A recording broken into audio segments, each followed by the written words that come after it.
Fala galera, tudo bom com vocês? Eu espero que sim. E voltamos para mais uma continuação. E é uma continuação que vocês estavam esperando por muito tempo. Então já só pega aquele dedo no like, se você era um desses que estava esperando por ela. E sem muita enrolação, simbora pro vídeo!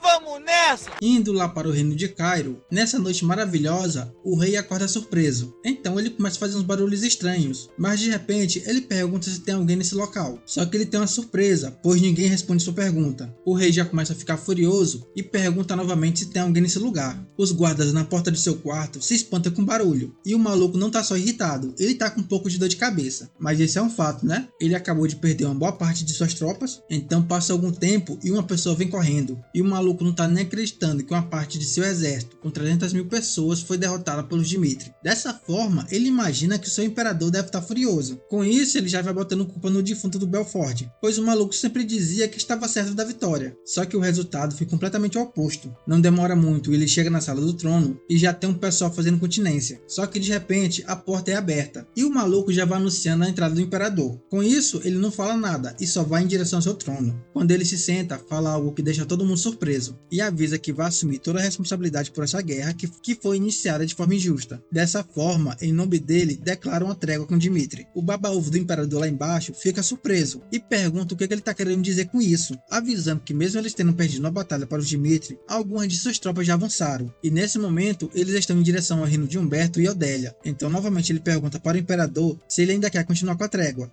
Já avisei que vai dar merda isso. Só que não demora muito e o imperador interrompe ele, perguntando se ele vai desobedecer um de seus comandos. Traduzindo, ele botou o pau na mesa e mandou o cara medir. E nesse momento, ao ouvir essas palavras, o pessoal ao redor fica tremendo de medo. O baba-ovo lá embaixo se curva e fala que não pretendia fazer isso, avisando que vai obedecer a ordem de sua majestade. E com isso, uma reviravolta inesperada aconteceu. E isso só foi mais inesperado ainda, pois foi decidido pelo imperador de Cronos. Mas não vem porque é cagão. E ao mesmo tempo, lá na capital de Cairo, a galera ficou completamente feliz. Só que o nosso garoto não tá completamente feliz com isso, pois agora ele tem que cumprir a sua palavra e se encontrar com aquela mulher. E ela se chama Isabel, rainha do reino de Luna. Conversa vai, conversa vem, ela conta uma pequena história sobre o reino dela. E o nosso garoto começa a entender tudo isso e fala para ela que as figuras históricas antigas que não deveriam existir estão vivendo nessa era abertamente na capital de Cronos. Dessa forma, ele vai direto ao assunto e pergunta para ela o que Cronos está escondendo. A mulher fala que para entender a verdade, ele precisa conhecer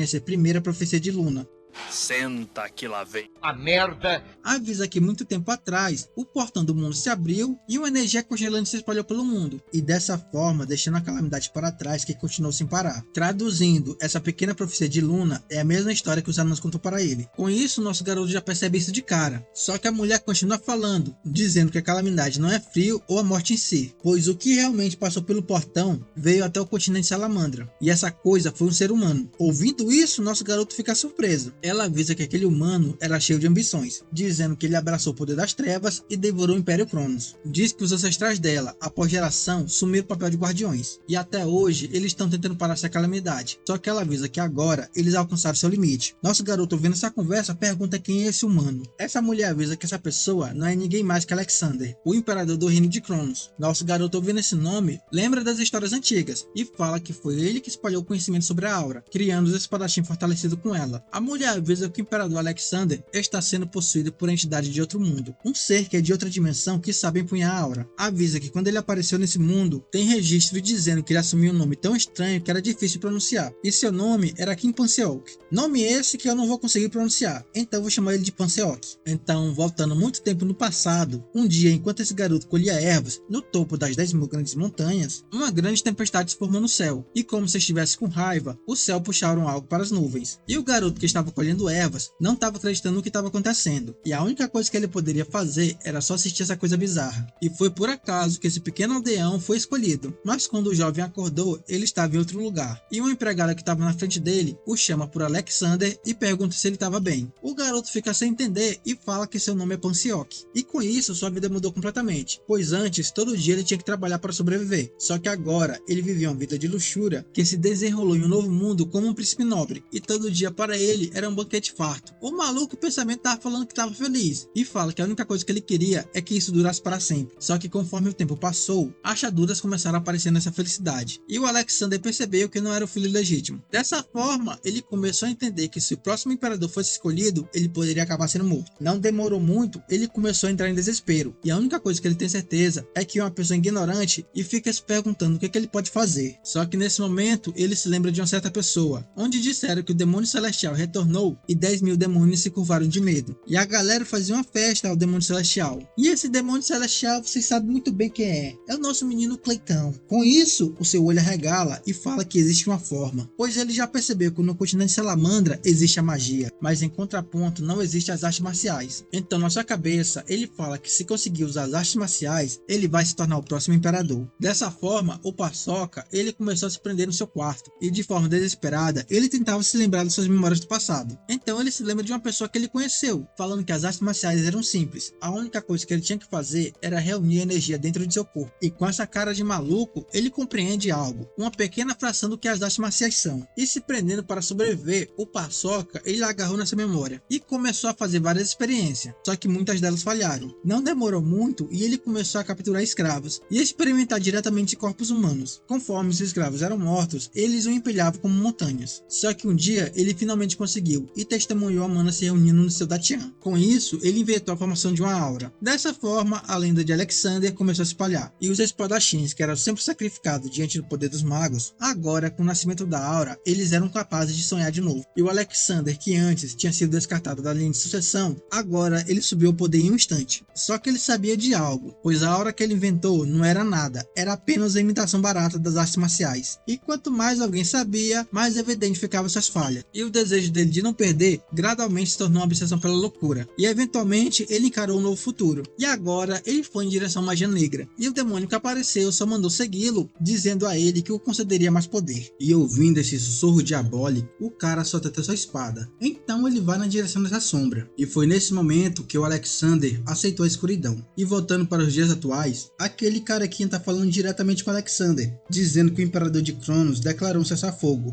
Ele também avisa que o Sharper dele foi apagado e a ligação foi quebrada. E por esse motivo, ele perdeu brevemente o controle do corpo. O Alexander, ouvindo essas palavras, fala que ele é um desgraçado persistente, pois por gerações ele andou controlando os imperadores de Cronos. Só que ele tá um pouco irritado, pois o imperador atual recusa deixar sua consciência ser apagada. Mas o cabeça de ovo lá embaixo chama a atenção de seu Lorde e pergunta o que eles devem fazer sobre Roman Dmitri. O Alexander ele fica pensativo e fala que não esperava vir tanto poder dele. E vendo toda a situação pelos olhos daquele cara, ele reconhece que esse poder era artes marciais. E nesse caso ele supõe que Roman Dmitri possa ser também uma pessoa que tenha viajado entre dimensões. Só que diferente dele, Roman Dmitri é um verdadeiro guerreiro e realmente sabe sobre artes marciais. E ele só supõe isso pois ele percebe que o nosso garoto não aceitou o poder da escuridão assim como ele. E dessa forma sabe que nosso garoto pode ter começado a nova tempestade no continente. O Alexander fica um pouco curioso e fala que quer ver esse poder com seus próprios olhos. O cabeça de ovo novamente chama a atenção de seu Lorde, mas o Alexander responde que eles não precisam se preocupar. Ele avisa para o cabeça de ovo que está ciente da ameaça de Roman Dmitri, mas fala que no máximo ele é um espadachim com aura limitada. Só que em pensamento ele sabe que não pode deixar esse cara saber demais. Então Alexander pergunta para o cabeça de ovo se ele está achando que o nosso garoto poderia realmente enfrentá-lo. O cabeça de ovo nesse momento se curva e fala que não, avisando que seu Lorde já ascendeu ao reino divino e agora é um mago imortal. E ouvindo as baboseiras do cabeça de ovo, o Alexander começa a se levantar e avisa que não é fácil desfazer um decreto real. Então ele decide que por enquanto vai deixar as coisas como estão. E descendo as escadas, ele começa a falar de uma pessoa, e essa é a Isabel. E ele avisa para o cabeça de ovo que a sua guerra contra ela vai começar logo logo. Então o maluco começa a transbordar em aura e fala que quando essa guerra começar, ninguém vai conseguir impedir o plano milenar do Império de Cronos. O cabeça de ovo, ouvindo essas palavras, fica bastante feliz. Ó a cara de abestado dele. Só que voltando para o nosso garoto, ele continua conversando com a Isabel. E ela tá falando que o motivo dela ter vindo nesse lugar é para revelar a verdade para ele. E ela tá fazendo isso porque ele derrotou o Shipper sem usar poder divino. E sem demorar muito, ela já vai fazendo sua proposta para o nosso garoto, dizendo que para salvar o continente, ela vai precisar da força do nosso menino. Só que o nosso garoto é daqueles, e ele já vai logo recusando esse pedido. A mulher fica incrédula com o que ela acabou de ouvir, só que o nosso garoto fala que isso é um assunto totalmente diferente, avisando que vai deixar o Império Cronos totalmente em ruínas. Só que ele fala que não é do tipo de pessoa que se sacrifica pelo continente. A mulher continua incrédula e fala que mesmo eles tendo um objetivo comum, pergunta se isso não é um motivo suficiente para eles juntarem força. Só que o nosso garoto fala que eles não têm o mesmo objetivo. E em pensamento essa garota fica se perguntando se Roman Dimitri não é o guerreiro divino enviado pelos deuses. Só que o nosso garoto fala que ele vai destruir Cronos, e ele só tá fazendo isso por motivos pessoais. Então nosso garoto pergunta para ela que se Cronos ameaçar a vida de muitos como moeda de troca, se ela iria conseguir levantar sua espada contra Alexander e deixar essas pessoas morrerem. A garota responde que sim, e o nosso garoto fala que essa é a diferença entre eles, e avisa que em momento nenhum ele hesitaria e apenas cortaria a cabeça de Cronos. Só que ele fala para ela que não tem nenhuma intenção em piorar a relação dele com o reino de Luna, e fala que se mesmo ele não juntar suas forças, Cronos ainda vai cair. Então ele estende sua mão para a garota e avisa que essa é a única promessa que ele pode oferecer. Essa mulher, olhando para o nosso menino, fica se perguntando no que ele tá pensando. Só que passa algum tempo e lá no reino de Cronos, aquele carinha tá andando no corredor do castelo, e ele tá perguntando para seu mordomo qual é o estado em que eles se encontram. O cara fala que as operações estão seguindo como planejado e as forças dele já se teleportaram para Humberto e Odélia, e avisa que em pouco tempo vai acabar com o exército desses reinos. O maluco dá aquele sorrisinho e fala que é tarde demais para eles voltarem atrás, e em pensamento fala que o plano dele era perfeito, pois enquanto aqueles 300 mil atacavam Dimitri, Humberto e Odélia eram enganados sob o pretexto de aliança, e ele fala que isso seria uma tomada perfeita sem derramamento de sangue. Só que esse cara tá um pouquinho raivoso, pois nesse momento tudo foi estragado pela ordem de cessar fogo. O mordomo pergunta para ele o que eles devem fazer. O maluco avisa que é para ele seguir o plano, dizendo que quando Humberto e Odélia caírem, vão usar eles como reféns, e dessa forma vão conseguir a negociação de trégua, pois ele imagina que se fizer assim, vai conseguir termos favoráveis a ele.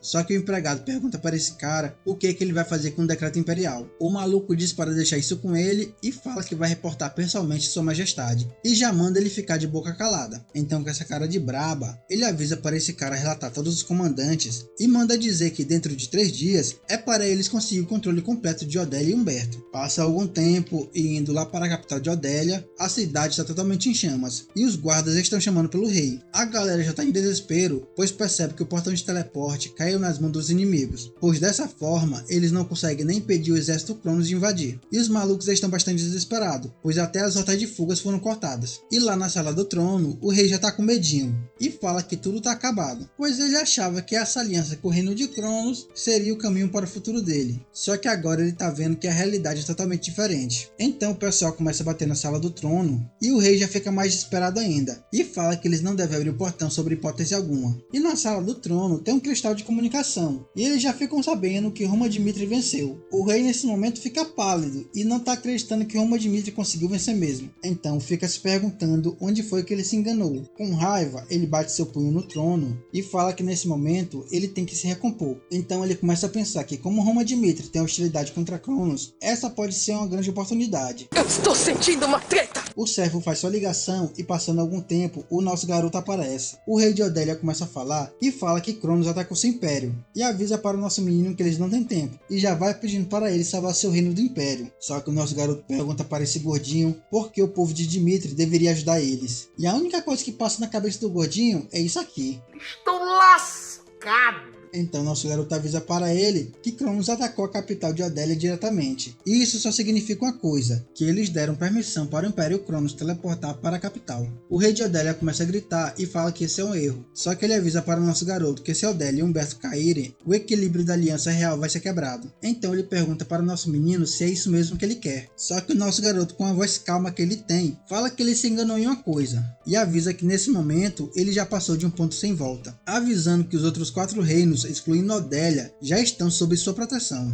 Ao ouvir isso, o gordinho fica sem palavras. E o nosso garoto, com a cara de pescotapa que ele tem, avisa que nesse momento não tem lugar para Odélia na nova aliança real. Então, voltando para alguns dias atrás, o Lucas foi fazer uma pequena visita no reino de Humberto. E um dos condes desse lugar tá perguntando por que o mesmo veio procurá-lo. O Lucas fala que vai ser direto ao assunto, pois não gosta de enrolar. Ele avisa que durante a ação do seu senhor contra a organização de assassinos, o mesmo achou algo bastante interessante. E era um documento com a lista de assassinatos de nível 1. O Marquês, ouvindo isso, pergunta se o nome dele estava na lista. Só que o Lucas responde que não estava, mas logo ele olha para o filho do Marquês, assim ele entende que o nome que está nessa lista é de seu filho, um gênio da espada que despertou sua hora 3 estrelas com 30 anos e que é um dos pilares desse reino. Tanto seu pai e seu filho são figuras simbólicas para o futuro de Humberto. Ao ouvir o que o Lucas revelou para ele, o Marquês já bate na mesa e já fica bastante irritado, se perguntando como eles ousaram mirar no herdeiro da família Drake. Então o Lucas continua e fala que eles estavam planejando planejando assassinar seu filho. E eles tinham um plano bastante elaborado, e iriam forjar tudo como se fosse um acidente. E dessa forma, com um caos interno nesse reino, a família Drake perderia qualquer chance de enfrentar Cronos. E o Lucas termina dizendo que veio dar esse aviso por ordem direta. Só que o Marquês ele entende tudo, e pergunta se é só isso que ele queria dizer. Ele também fala que se for só isso mesmo, já seria um motivo de grande gratidão. Mas ele percebe que tem algo a mais na fala do Lucas. E é por esse motivo que ele veio pessoalmente para esse lugar. O Lucas, ouvindo isso, dá aquele sorrisinho e avisa para ele que vai falar o que está por vir. Diz que o seu senhor terminou os assuntos em Redford e agora ele vai para Valhalla. E depois disso fala que é altamente provável que a guerra contra Cronos se torne realidade. E fala que nesse momento o reino de Humberto vai ter que fazer uma escolha. Pois se ele continuar evitando a luta como está fazendo agora, a chance de mudar o destino do continente jamais retornará. O Marquês entende o que ele está querendo dizer e pergunta para confirmar se Roma Dmitri está tentando enfraquecer Cronos com a guerra total. Nesse momento, com a aura de seu Lorde por trás, o Lucas fala que Dmitri não vai recuar. Então, voltando para os dias atuais, o nosso garoto falou para aquele gordinho que Odélia não vai entrar na aliança. Com isso, o maluco fica branco de desespero. E quando o nosso garoto termina a ligação, o maluco já manda fazer uma conexão com Humberto imediatamente. Mas quando a ligação acontece, ele apenas vê o filho do Marquês Drake fazendo uma coisa. E essa coisa tá manchada de vermelho. E o maluco fica surpreso com o que esse cara acabou de fazer. Pois nesse momento, ele acabou de executar o rei de Humberto. O gordinho fica se perguntando o que está acontecendo nesse lugar e como o símbolo das forças de Humberto conseguiu executar o rei. E o maluco com essa cara de pescotapa percebe o que está acontecendo e fala que pela cara do gordinho, ele parece ter sido traído pelo Império de Cronos. E o garoto fala para o gordinho que isso não deveria ter acontecido, avisando que o rei de Humberto acreditou apenas nas doces palavras de Cronos. E dessa forma, ele abriu o portal de teleporte para eles. Mas ele fala que a casa Drake, ao receber informações de Dmitri, descobriu com antecedência o ataque surpresa de Cronos. E dessa forma, colocaram tropas escondidas ao redor da capital. E através dessa estratégia, eles conseguiram conter a elite da tropa de Cronos, que estava fortemente armada. Só que o gordinho, ouvindo isso, pergunta para ele quando foi que eles decidiram traí-los e se aliar a Dmitri. O garoto fala que vai deixar uma coisa bastante clara, e avisa que a casa Drake, assim como os leais de Humberto, nunca tiveram a intenção de seguir Cronos. E olha a hora desse garoto. Então ele avisa para o gordinho que eles sempre juraram lealdade para Roma Dmitri, avisando também que isso não é de agora, pois essa lealdade vem desde quando ele declarou a guerra. E quando a ligação é encerrada, o gordinho percebe que os Dmitri não entraram nessa guerra de forma impulsiva, pois ele já havia garantido o apoio da maioria dos reinos do continente, e dessa forma criou um cenário só para provar que poderia derrubar o Império com sua própria força. Não demora muito e os guardas de Crono continuam batendo na porta, e com isso o gordinho percebe que não é digno de ser chamado de rei, e fica murmurando, perguntando para seu pai como foi que ele o criou para ser tão fraco desse jeito. Não passa muito tempo e as portas são arrebentadas, e o pessoal de Crono já vai invadindo tudo. A gente tá fudido!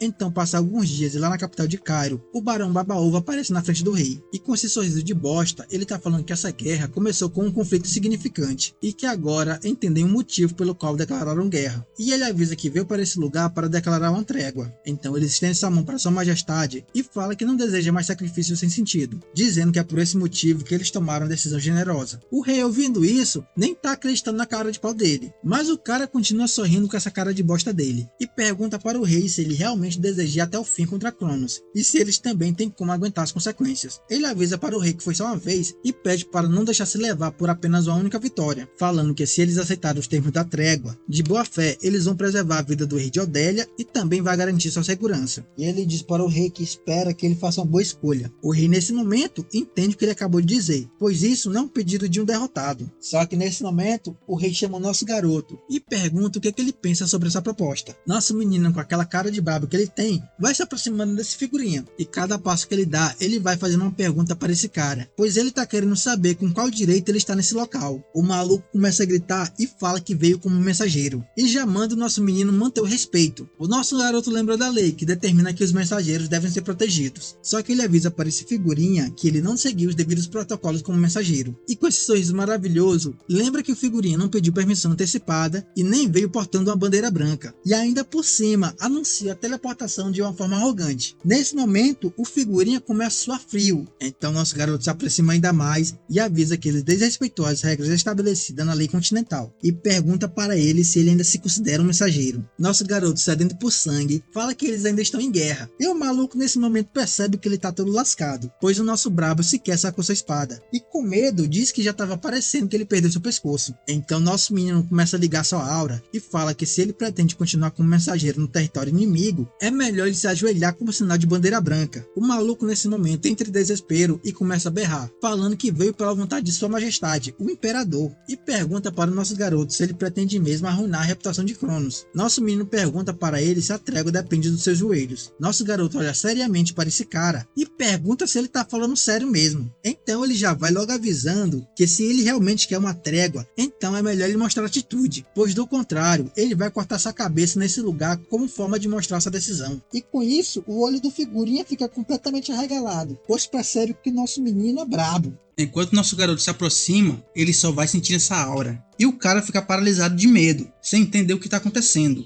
Então nosso garoto tenta pegar ele, mas o figurante se curva pedindo perdão. Enquanto a aura do nosso garoto está dominando todo esse lugar, o figurante começa a suar frio e alega que nosso menino ignorou as normas de guerra e trata seu erro grave como apenas um simples deslize imprudente. Ele se joga no chão e vê o nosso garoto se aproximando e começa a gritar desesperado, implorando para que nosso menino se acalme e contenha sua ira. O rei no seu trono fica apenas observando isso, vendo o enviado de Cronos agindo de uma maneira tão submissa. Ele acha isso interessante, pois é uma cena que não vê cotidianamente. Então nesse momento, o nosso garoto declara friamente que não confia na proposta de cessar-fogo. Ele mantém seu olhar sério e mostra que está desconfiado. Nosso menino afirma que não importa os termos, pois a lógica do poder jamais será contida por papéis. Ele fala que se o Império quiser paz, ele deve provar com sinceridade. Então o figurante fica confuso e se pergunta o que ele está querendo dizer. Assim nosso brabo impõe uma condição e fala que só aceitará o cessar-fogo se pagarem 500 mil de ouro para ele como reparação total para a guerra. O figurante grita indignado, dizendo que essa é uma demanda ultrajante, e o maluco fica completamente chocado com o valor que ele está pedindo. Só que o nosso garoto lembra a ele que durante essa guerra, civis inocentes foram massacrados sem nenhum tipo de piedade. Então ele continua dizendo que o Estado deve provar que o sacrifício daquelas famílias jamais terá sido em vão. Ele avisa que se não aceitar essas condições, a guerra será retomada imediatamente, sem espaço para mais discussões. O figurante começa a gaguejar e pergunta se o reino de Odélia está excluído dos termos do acordo. O nosso garoto se vira para ele e questiona por que ele deveria se importar com o destino de quem não faz mais parte do seu próprio povo. Dessa forma, o figurante começa a entender a natureza terrorizante e impiedosa do nosso garoto. Então, passando alguns dias, voltando para o Império de Cronos, onde o figurante retornou para avisar da tensão e da gravidade da situação política do momento. No salão, ele sugere abandonar a diplomacia e mostrar ao mundo o verdadeiro terror e o poder militar esmagador do Império. Só que o Imperador lembra ao Barão que a ordem foi clara, que era garantir o sucesso da negociação, não importa as circunstâncias. Nesse momento, o Barão começou a frio quando o Imperador fala da demanda arrogante e absurda das 500 mil moedas de ouro. Mas ele continua dizendo que o ouro não importa. O que enfureceu ele de fato foi que seu súdito se ajoelhou perante o inimigo, e com a lâmina próxima a seu pescoço, o figurante admite seu pecado mortal e implora desesperadamente por mais uma chance.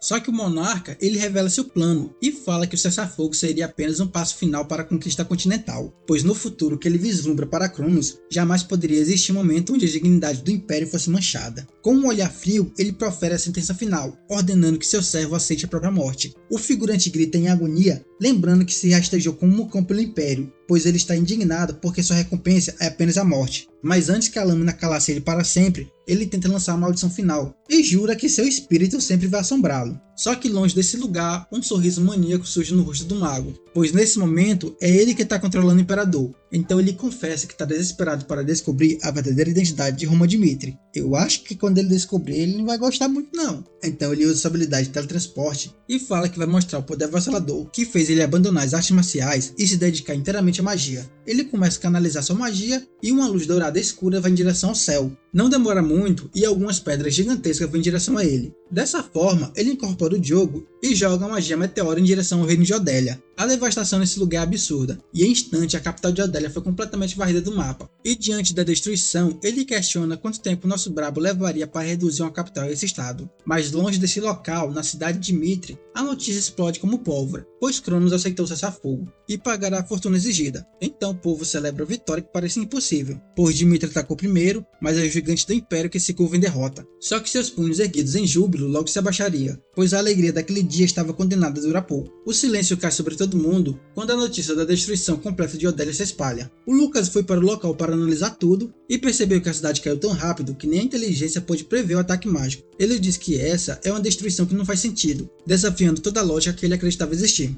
Caminhando sobre esse lugar, a dúvida persiste, e ele fica se perguntando como algo que teoricamente era impossível acabou de acontecer. O mago mostra o detector estilhaçado e fala que apenas a pressão da mana residual foi capaz de quebrar o equipamento. pensamento. O medo toma conta de suas vozes, pois aquilo não era uma magia comum, mas sim um poder que ultrapassava o 8º círculo. O Lucas fica chocado ao ouvir isso, pois a conclusão é aterrorizante, e ele fica se perguntando se realmente existe alguém capaz de conjurar feitiço além do imaginável. Passa algum tempo e as 6 nações se reúnem, ouvindo os relatos de que objetos maciços caíram do céu, selando o destino do reino de Odélia. Só que o nosso garoto, ele avisa sorrindo que a guerra vai retornar, mas promete solenemente que quem ficar ao lado de Dimitri jamais sofrerá uma traição. Só que em seu pensamento ele está curioso com o ocorrido, pois ele fala que o corpo humano é frágil para o 9º círculo, pois o coração explode, incapaz de conter a energia avassaladora da natureza. Ele admite que mesmo usando sua força total agora, alcançar aquele nível lendário de magia é algo impossível. Só que o nosso garoto não dá um passo para trás e em seu rosto aparece um sorriso, e fica se perguntando se enfrentar esse desafio absurdo é a razão real dele ter sido invocado para esse lugar. E indo para outro lugar em uma floresta silenciosa, onde a rainha de Luna está ajoelhada e sendo banhada pela luz do sol,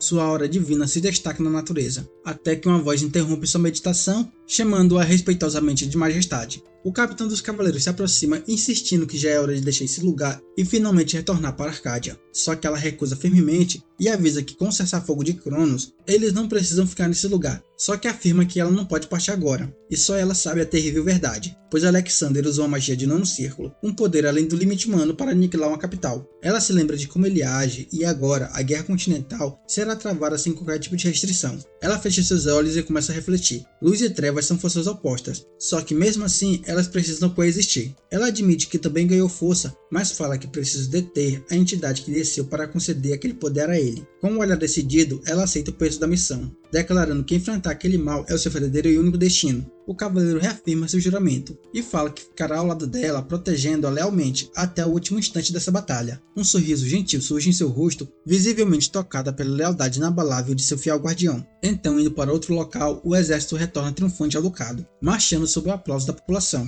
Mas a festa é cortada pelo choro do servo leal. Hans, que treme ao receber seu senhor, incapaz de conter as lágrimas de tristeza, e com o corpo imóvel diante do nosso garoto, a atmosfera congela, quando ele anuncia com pesar que a vida de Henderson chegou ao fim. E sim, galera, a nossa geladeira acabou de falecer. Então nosso garoto ordena o preparo imediato do memorial, garantindo que a despedida seja tratada com o máximo de honra e respeito. As chamas sobem bem alto, consumindo os caixões, em um ritual de despedida que ilumina o céu. Diante da pira ardente, ele permanece imóvel, como uma estátua, observando o fogo levar embora seus fiéis companheiros. O choro ecoa na multidão. Homens e mulheres não conseguem conter as lágrimas, devastados pela dor crua daquela perda. As chamas abraçam o corpo, dissolvendo a forma física e convertendo aquela vida dedicada em cinzas. Dessa forma, só restam as memórias. O olhar do nosso garoto se perde no horizonte, e a visão do fogo traz à tona as lembranças vividas em um passado muito distante. Na memória, sobre um penhasco, o nosso brabo avisa seu subordinado que a conquista de Murinha está finalmente próxima. Ele questiona seu servo se ele está satisfeito em ter vivido a existência inteira devotada apenas a servir outra pessoa. Seu servo sorri e responde com convicção, falando que desde que seu mestre o salvou, ele se tornou seu mundo, sua vida e seu maior sonho. Só que seu subordinado recebe uma resposta fria. O brabo se afasta, chamando aquela devoção de tolice e deixando um aviso enigmático no ar. Mas seu servo promete lealdade, sorrindo com a convicção que desafia até a morte, jurando testemunhar o sonho realizado ao seu lado. Só que o destino foi cruel, pois quando a unificação de Murim finalmente aconteceu, o demônio louco já não estava mais ao seu lado. Só que voltando para os dias atuais, na chuva após o funeral de seus soldados, o Chris pergunta para o nosso garoto se é hora de retornar, mas ele hesita por um momento, e olhando para o chão molhado, a voz do comando soa gentil,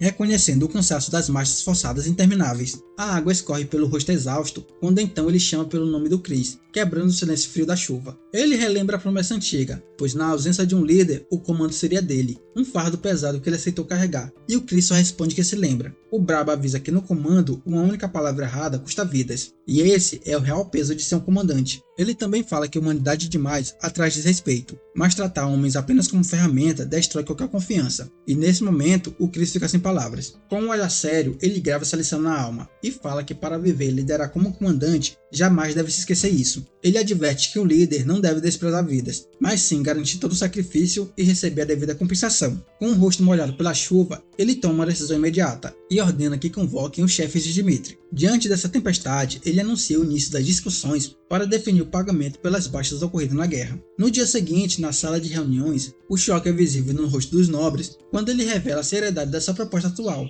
O do bigode protesta, argumentando que pagar milhões de ouros para reparações é algo financeiramente possível. Ele relembra que Redford quase colapsou com uma dívida muito menor e alerta para o risco econômico desse plano. Suando frio, o homem sugere usar as 500 mil moedas de ouro que eles acabaram de receber do Império Cronos. Só que o nosso garoto reflete de como isso seria visto, questionando se apenas repassar o dinheiro seria suficiente. Ele declara que seu objetivo é gravar na mente do povo que todo sacrifício feito por Dimitri será sempre recompensado. E olhando para o futuro, ele avisa que isso é só o começo e anuncia a criação de um novo sistema de mérito, não apenas baixas de guerra, mas heróis como Henderson serão eternizados e recompensados com o máximo de honra nacional. Ouvindo isso, Cairo aceita alocar todo o ouro de Cronos e ainda oferece ajuda para cobrir o restante da dívida. Seu olhar reflete o peso da verdade. Embora tenha vencido, ele sabe que perderam coisas preciosas durante essa guerra, e agora ele precisa provar aos que seguem que para Dimitri a maior perda jamais será o ouro, mas sim seu próprio povo. O nosso garoto anuncia a vitória e avisa que o triunfo no campo de batalha é apenas o primeiro passo para a verdadeira conquista, e a ordem agora é focar na restauração da vida civil, garantindo que ninguém em Dimitri seja deixado sozinho no luto, pois ele está determinado em transformar o choro da perda na alegria da vitória que seu povo merece sentir. Mas longe desse lugar, em uma casa simples no campo, onde o impacto daquelas decisões políticas toca a realidade crua, diante do retrato feliz, ela desaba em lágrimas, sussurrando o quanto ele foi cruel por partir e deixá-los sozinhos. Pois antes de tudo isso, Henderson e Chloe era apenas uma família comum de agricultores. Ele brincava dizendo que deveria ter sido soldado, rindo de um destino que parecia tão distante daquela vida simples. Com os olhos brilhando, ele jurava ficar mais forte, não só pelo seu Lorde que admirava, mas sim por toda sua família que ele amava. A vida no campo era incerta, mas o sorriso dele ao ouvir o filho chamá-lo de forte iluminava toda a casa. Só que essa doce lembrança é quebrada por batida na porta, trazendo Chloe de volta à realidade dolorosa e fria. Diante dela, uma insígnia é apresentada como solenidade, marcando o nome de Henderson como verdadeiro herói nacional. Ela treme incapaz de processar, questionando se o marido que conhecia realmente poderia ajudar o grande ducado Dimitri. A resposta é firme e gentil. O Chris fala que sem a coragem dele naquele momento, muitos teriam perdido suas vidas. Ele aponta para o baú que trouxe e explica que aquela é a compensação financeira dada às famílias dos heróis de guerra. Ao abrir a tampa, o brilho dourado ilumina o ambiente, revelando uma fortuna em ouro que ela jamais poderia imaginar. Apavorada com a quantia, ela tenta recusar, acreditando ser um erro entregar tanto dinheiro assim para ela. Mas o Chris fala que isso não é um erro, deixando ela confusa. E fica se perguntando sem entender como alguém daria tanto valor assim para uma família simples como a dela. O Chris explica que o Lorde dele insistiu e fala que o Henderson merecia cada moeda, pedindo que ela viva com orgulho e alegria. Nesse momento, ela desaba no chão com as memórias do marido, chorando enquanto a realidade daquela bondade toca em seu coração. E longe desse lugar, em uma taverna, os boatos correm soltos. Todo mundo fala sobre a fortuna absurda que Dimitri reservou para recompensar todos os seus soldados. O pessoal fica comentando que ele somou $500 mil do próprio bolso e juntou o de Cronos, uma generosidade que chocou até os mais ricos. Só que um homem nesse momento interrompe a conversa e pergunta se todos ali já ficaram sabendo do caso da viúva Chloe, pois além do título de mérito nacional, a família recebeu 300 moedas de ouro garantindo um futuro muito seguro. Eles comentam admirados que nem mesmo o grande Império Cronos cuida das famílias de seus soldados dessa maneira. No meio dessa multidão, um jovem aperta a espada na cintura, chamando pelo seu pai, e fala que inspirado pela honra que ele acabou de ouvir, e com os olhos queimando de determinação, ele se levanta e anuncia a decisão de se alistar ao exército de Dimitri. O velho gagueja confuso, questionando como um simples ordinário fazendeiro conseguiria fazer isso. O jovem responde com sinceridade, lembrando ao pai que o famoso Henderson também era apenas um fazendeiro, e lembra que no início ele também nem sabia empunhar uma espada, mas com os ensinamentos do Lorde Dimitri, ele virou um grande espadachim. Nesse momento, a lógica é clara para o rapaz, que afirma não haver motivo para que ele não consiga fazer o mesmo. Encarando sua família, ele expressa seu desejo profundo de seguir aquele caminho e ser como Henderson. E um dia, as pessoas falariam sobre a promessa dele, de retornar com sucesso servindo como soldado de Dimitri. E aquele momento de inspiração e partida passaria a ser conhecido na história como Síndrome de Henderson. Já no reino de Hector, Edwin questiona seu pai sobre a compensação de guerra entre ele e o ducado Dimitri. O rei confirma que Dimitri derrotou Cronos e forçou uma trégua, reconhecendo que ele é um homem notável. Com um olhar intenso e determinado, fica claro que Hector cruzou um ponto onde não pode existir mais um retorno. E agora, eles não podem viver sobre o mesmo céu que Cronos. Edwin, nesse momento, propõe que eles alcancem a grandeza ao lado de Dimitri. O rei, vendo a gravidade da situação, aceita a aliança proposta e decide solenemente que seu filho pode fazer como desejar. E a ordem é clara, a partir daquele momento decisivo, Hector deveria se preparar para a guerra contra Cronos. Enquanto isso, no reino de Redford, O rei declara em voz alta que estão profundamente em dívida com Roman Dmitri. O rei fala com vigor, reconhecendo diante de todos que, sem a ajuda deles, Redford teria encontrado a ruína. Então ele declara uma ordem absoluta, pois no momento em que Dmitri declara a guerra, Redford erguerá suas espadas em apoio total. E nesse momento os gritos de lealdade ecoam alto pelos céus, jurando a glória de Redford e clamando bênçãos sobre o nome de Dmitri. A convocação se espalha e em outras terras, líderes de Cairo, Humberto e Frank também se preparam para a guerra. O rei de Cairo sente a gravidade do momento, compartilhando o mesmo sentimento da união forjada pela guerra. E assim começou a Primeira Guerra Continental, onde Cronos provou a derrota enquanto Valhalla permanecia neutro. A velha aliança se transformou, dando lugar a uma nova coalizão de reinos. E agora, todos estão sob o poder central de Dmitri. Então 2 semanas se passam e o clima muda completamente. Cartazes de recrutamento para o exército privado de Dmitri surgem na cidade. A multidão começa a se agitar ao ler as regras. A seleção restringe a entrada daqueles que ainda não faz parte do ducado. Quem já é do domínio pode tentar mudar sua filiação e provar seu valor em um teste rigoroso. O jovem vibra, pois a chance de servir Dmitri chegou.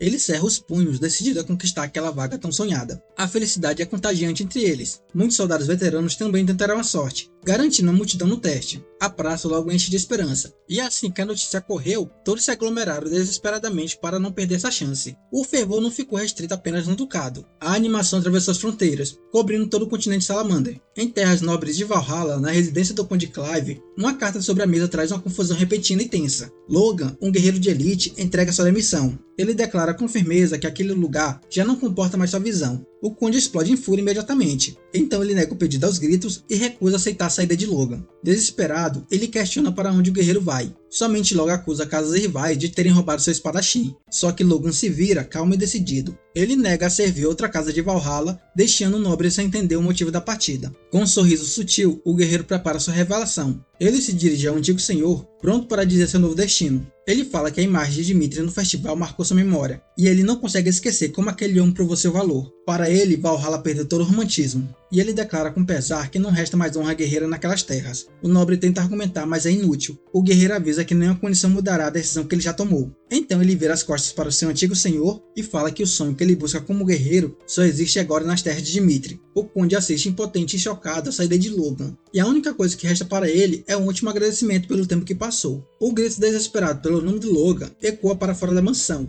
mas o guerreiro já partiu sem olhar para trás. E em uma taverna, as histórias se cruzam. Um cavaleiro de Humberto diz que largou tudo esperado pelo caso de Henderson. A caneca bate na mesa com força e a emoção transborda enquanto eles compartilham suas motivações. A conversa flui entre os guerreiros e um deles nota a experiência no olhar do outro e pergunta de onde eles vieram. A resposta impressiona todos na mesa. Ele revela que veio de Frank, viajando de muito longe por essa chance. Ele conta rindo que ao ouvir sobre o recrutamento de Dmitri, ele largou tudo imediatamente para estar nesse lugar, e fala que se a vida não fila a espada, ele prefere servir quem valoriza essa vida. O companheiro de bebida brinda e concorda com riso. O careca revela ser de Ekdo e fala que está empolgado, mas algo subitamente chama sua atenção no meio da taverna. Ele se vira para a figura encapuzada que está solitária em outra mesa, perguntando curioso de onde aquela pessoa veio. O encapuzado responde secamente que é de Frank, e pede para não ser incomodado, rejeitando qualquer tipo de conversa. O soldado ri e se aproxima, desmascarando a mentira na hora, e fala que o sotaque não engana sua experiência. Ele encara o estranho nos olhos e dispara a verdade cruel, e fala que esse homem certamente é do Império Cronos. O clima na mesa gela rapidamente. A menção de uma nação inimiga coloca todos os guerreiros em alerta, só que o homem suspira vencido. Ele retira seu capuz lentamente e admite que é de Cronos, só que seu olhar queima de ódio. Ele confessa que está enjoado com as atitudes cruéis e perversas do Império, então ele desabafa com pesar, confessando que como pai, jamais poderia criar seus filhos em um país tão cruel e sombrio. Apertando com força o medalhão dourado contra seu peito, ele segura a única esperança que resta para sua família.